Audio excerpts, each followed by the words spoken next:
Ассаламағалейкум, аса құрметті қазақ елі. Қазір менің сіздерге оқиын деп тұрған өлеңнің тақырыбы жол апатынан асыл жары қайтыс болып 5 баласын жалғыз өзі өсірген батыр әке туралы.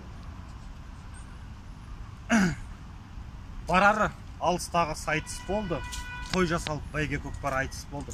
Екі ауылдың ортасында аяқ асты апат болып жар жолда қайтыс болды. Жан тапсырды аманат деп жан жары, аман қалды балалар мен күйеуі.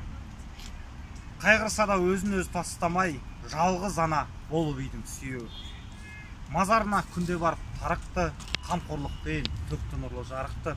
Сиыр бағып, бақша егіп, жайқалтып, суғаруға қазы соған арықты. Басқа елге үйленбеді, сатпады. Бұлақтай пәк ақ сезімі қатпады. Мазарына барып, ылғи тіленіп, балалар деп бір секундта жатпады. Түсіне тым жиі кіріп қосағы, кей кездері көңіл шіркін босады. Шашын тарап, тамақ жасап, үй жинап, кішкентайын көтеріп ап қосады. Мүдірмеді тағдыр салған кезінен, ергезегер пысық болған кезінен. 5 баласын жалғыз әке өсіріп, ішіп кетпей, әлсіз болмай езінен.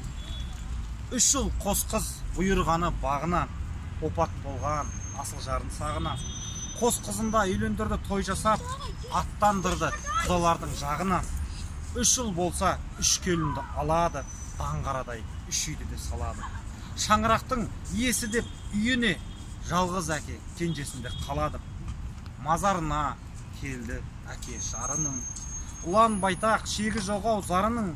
Сенің арқаң деді өсті балалар, құлпы тасын сүйді сосын жарының. Рахмет.